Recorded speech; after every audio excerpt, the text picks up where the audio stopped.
Todas y todos los que estáis aquí, después de escuchar las maravillosas palabras y enseñanza de Gloria Lomana, contamos con Raquel Seijo. Raquel, ¿estás por ahí?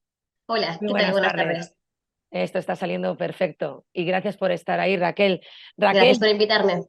especialista en comunicación, intérprete simultánea y consecutiva, profesora de interpretación en la Universidad Complutense de Madrid, Universidad Rey Juan Carlos.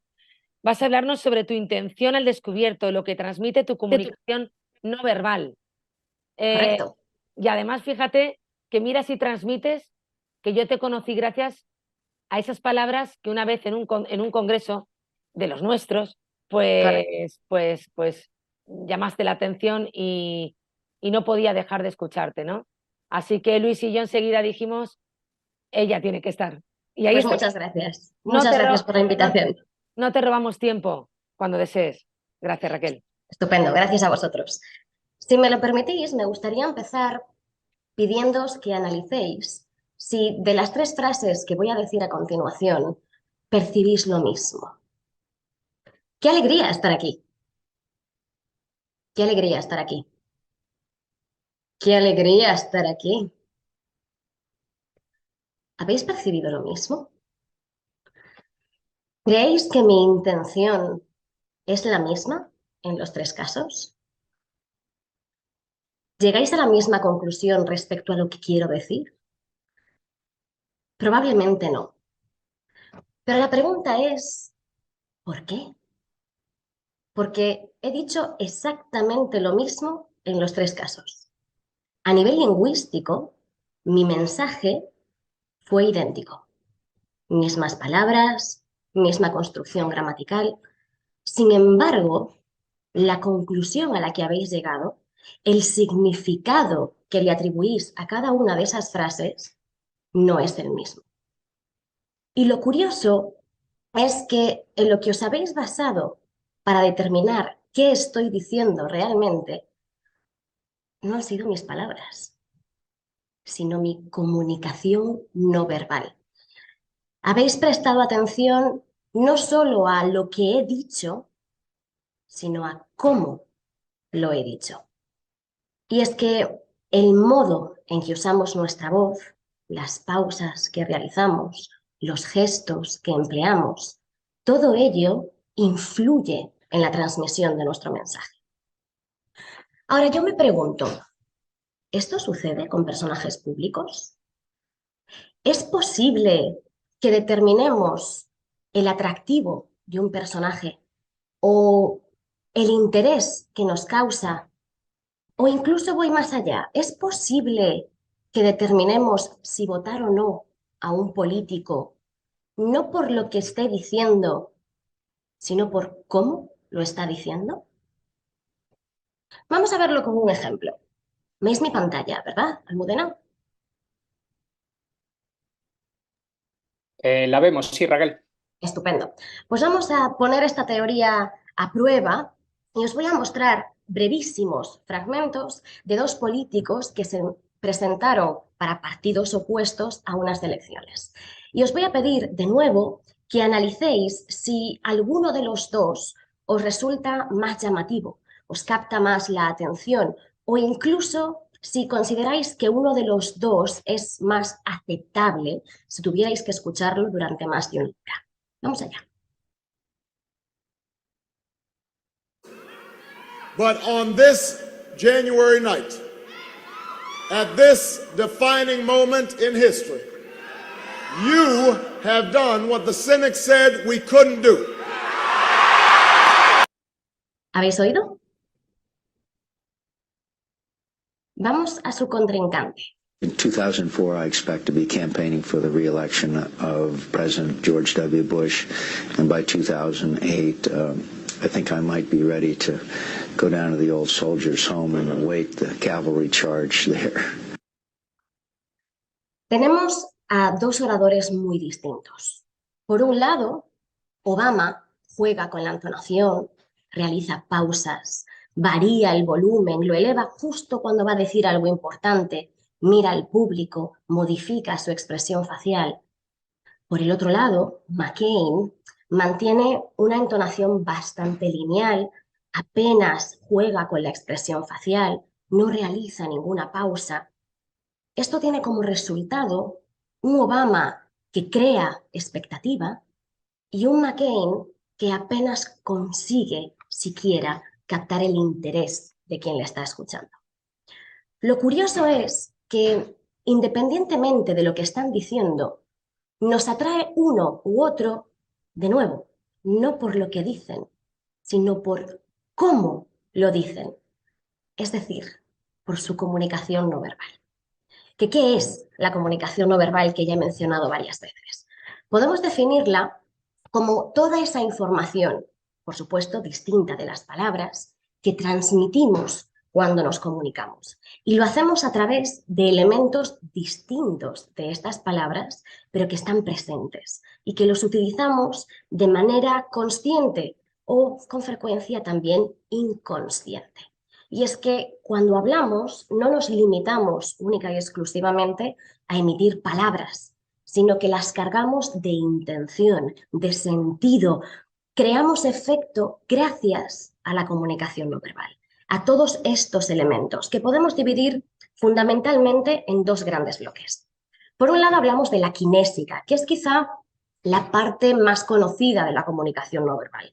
Cada vez es más habitual oír hablar del lenguaje corporal, precisamente después de algún debate político. Y a lo que se refieren en los periódicos o en las noticias con el lenguaje corporal es precisamente a la kinésica, que es la expresión de nuestro cuerpo que transmitimos mediante los gestos y mediante la postura, y la expresión facial, esto es, el movimiento de las facciones del rostro, de los ojos y la mirada.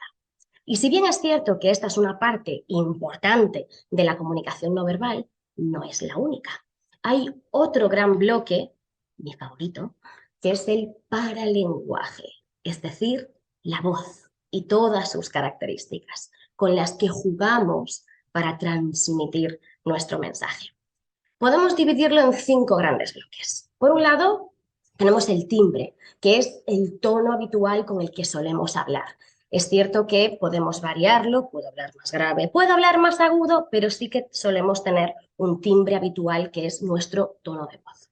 Por otro lado, tenemos la entonación, quizá una de las más famosas dentro del ámbito de la comunicación no verbal, porque efectivamente da mucho juego. Es gracias a la entonación tan moldeable que sabemos si alguien está siendo irónico. ¡Qué bonito! O si alguien está haciendo una pregunta o simplemente está afirmando. De igual importancia es el ritmo. Cuando hablamos de ritmo nos referimos a 2 cosas. A la velocidad a la que hablamos, que en España está entre 150 y 200 palabras por minuto, y la pronunciación, es decir, la claridad de nuestra dicción. También es un elemento quizá menos conocido, pero también que puede causar mucho efecto, el volumen. No es necesario que el volumen se mantenga constante en una charla o en cualquier proceso comunicativo, sino que precisamente podemos jugar con los distintos niveles de volumen para crear efectos.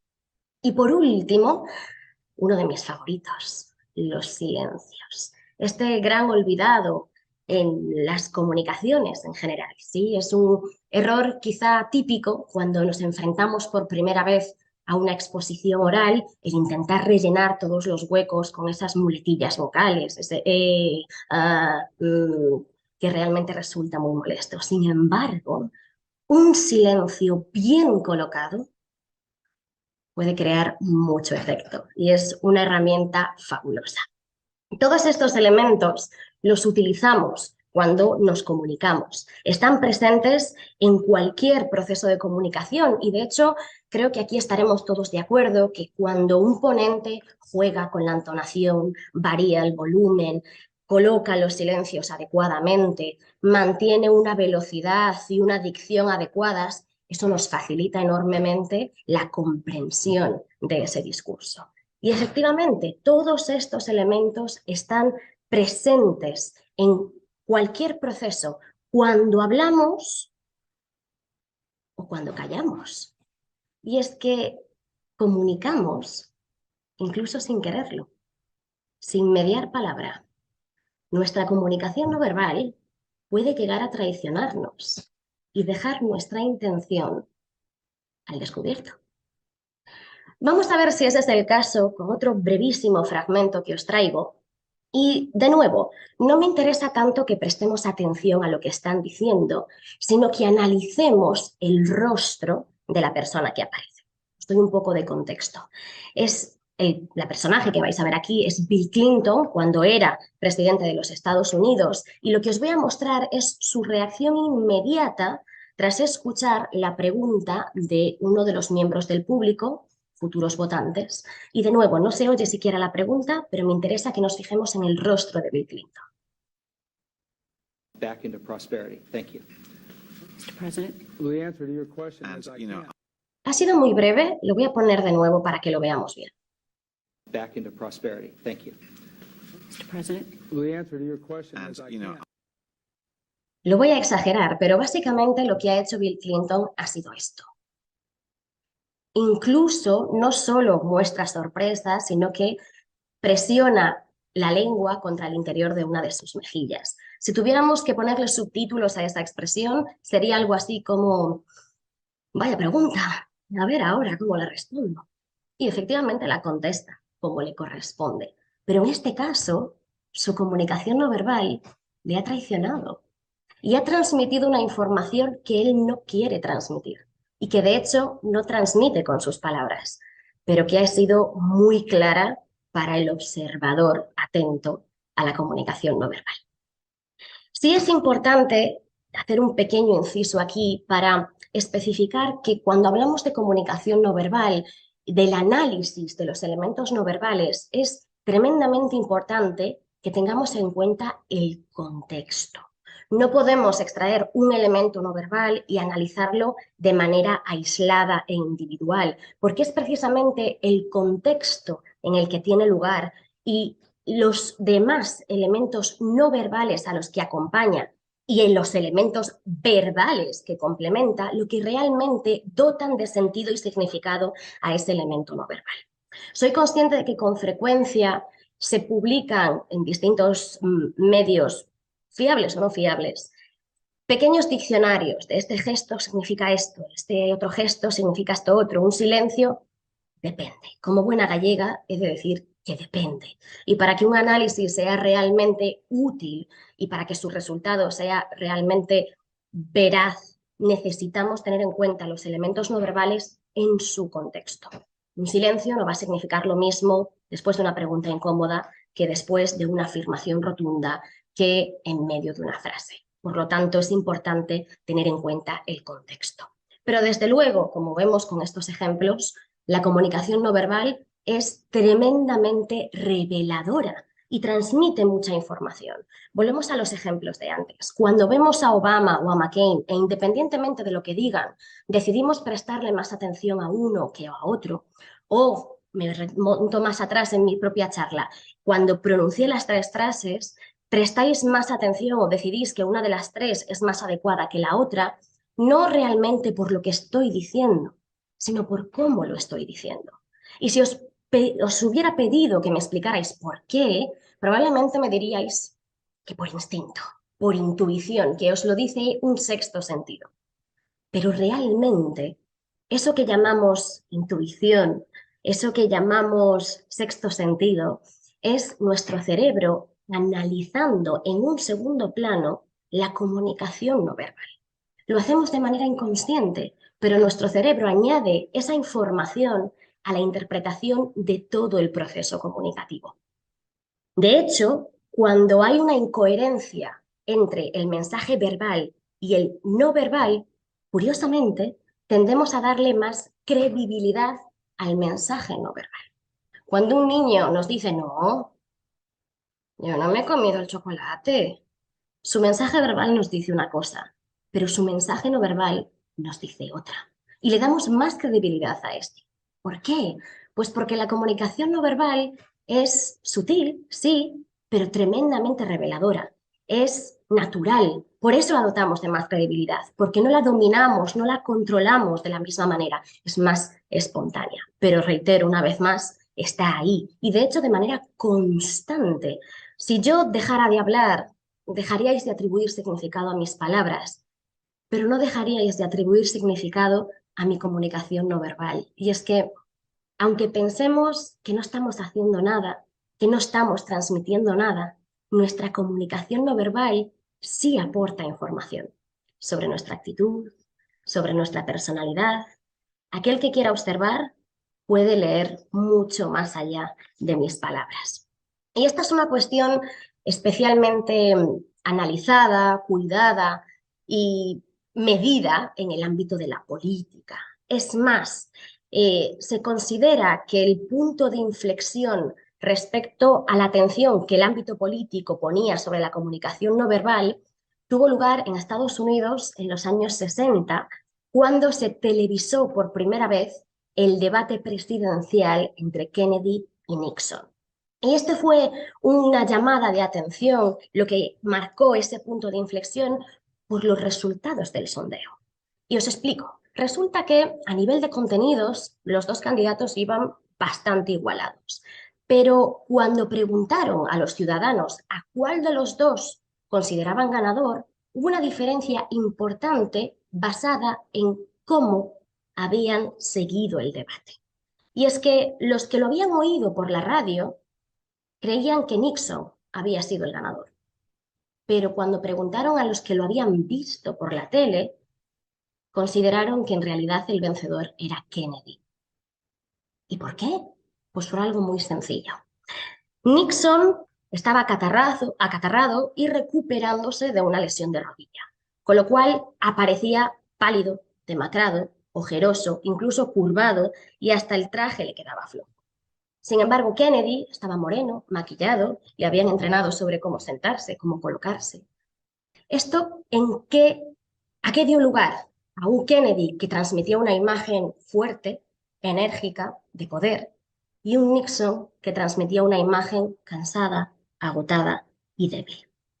La imagen que la transmitieron a través de esos elementos no verbales. Y fue a partir de ahí que se empezó a prestar especial atención a la comunicación no verbal en el mundo de la política. Y de hecho son muchos los ejemplos que tenemos. Otro de los más sonados es el de Margaret Thatcher. Cuando entró en el poder, o entró en el ámbito de la política, más que entrar en el poder, Margaret Thatcher era muy jovencita y de hecho hablaba así. Very much so. I've done a good deal of other speaking, but speaking in the House of Commons is quite different. It's a unique experience. Como podéis ver, tiene un timbre de voz bastante agudo. Y en un fragmento tan breve como este, no es especialmente relevante. Pero en discursos más largos o en debates, un timbre muy agudo puede resultar molesto o incluso cansino. Y de hecho, cuando entró en el poder, se le entrenó, se le formó específicamente en paralenguaje. Y este fue el resultado. I think we shall have to make up our minds about the cabinet very quickly, because otherwise the press will discuss it all for me. Como podéis ver, yo creo que esa formación la superó con éxito. Es cierto que si analizamos todos sus discursos mientras estuvo en el poder, hay momentos puntuales en el que el timbre es más agudo, pero como decía al inicio, todos jugamos en un rango de timbre. Pero sí que es cierto que se nota esa variación entre el timbre cuando entró muy jovencita a cuando ya estaba en el poder. Y al igual que Margaret Thatcher, existen otros ejemplos. Uno de los más sonados es el de Barack Obama. ¿Sí? Lo veíamos al principio con su contrincante McCain en las elecciones del 2008, que fue las primeras que ganó. Y de hecho, los expertos en comunicación no verbal consideran que obviamente no fue el único elemento que le hizo ganar las elecciones, pero que sí su elocuencia y su capacidad comunicativa hizo que la balanza pesara a su favor. Y en esta línea de Barack Obama hay otro ejemplo que a mí me parece tremendamente interesante, pero que cuando menciono suele recibir algo de duda. Y es el caso de Michelle Obama. Cada vez que digo que Michelle Obama es un ejemplo de formación y mejora en la comunicación no verbal, suele recibirse mi afirmación con escepticismo. Y lo entiendo, porque cuando pensamos en Michelle Obama, probablemente pensamos en este tipo de oradora. Remember how I told you about his character and conviction, his decency and his grace, the traits that we've seen every day that he served our country in the White House. Una Michelle Obama que domina la cadencia, que juega con las pausas, que utiliza gestos, que modifica su expresión facial, mira al público, le sonríe. Esto fue en 2016. Pero en 2009, cuando Michelle Obama empezó a dar sus discursos como primera dama, los daba así. It goes through the whole progression of women into the military with contributions from family members from around this country, pictures, uniforms. I'm going to spend more time here and bring my girls because it is something that I want them to see. So I'm grateful to. Creo que la diferencia y la mejora son notables. Y esto es, desde luego, resultado de un proceso de mejora y un proceso de formación. Porque efectivamente, la comunicación no verbal, como cualquier otra habilidad, se puede entrenar. Nos podemos formar y poco a poco ir dominando todos esos elementos. Es cierto que no existe una clave mágica que nos haga buenos comunicadores. Si la hubiera, todos la utilizaríamos y al final también carecería de sentido. Pero sí que podemos formarnos, practicar a jugar con la entonación, la cadencia, las pausas, el volumen. Sí podemos practicar todos estos elementos hasta encontrar nuestra marca personal. Porque creo que ahí sí está una gran clave. Encontrar aquello que nos resulta natural y que nos funciona de manera individual, de manera personal. Esa sí es la clave. Conseguir transmitir con naturalidad la pasión que tenemos por aquello que estamos contando. Y eso sí es dominar la comunicación no verbal. Ahora, por supuesto, no pretendo dar una clase magistral de comunicación no verbal, pero sí recalcar que, como hemos visto, la información que transmitimos cuando hablamos no se limita a las palabras que usamos, sino que se extiende al modo en que las pronunciamos, a los gestos y las posturas que adoptamos, a las pausas que introducimos en nuestro discurso. Todo ello lleva una carga informativa realmente importante. Por lo tanto, si queremos ser buenos comunicadores, debemos dominar nuestra expresión. Y eso va mucho más allá de la composición lingüística. Para captar y mantener el interés del público, para crear interés y generar expectativa, para transmitir nuestro mensaje con eficacia, debemos dominar la comunicación no verbal. Y no me malinterpretéis, con esto no pretendo ni mucho menos menospreciar el valor de las palabras, pero sí señalar que las palabras pueden muy bien ser lo que emplea el hombre cuando le falla todo lo demás. Muchas gracias por vuestra atención.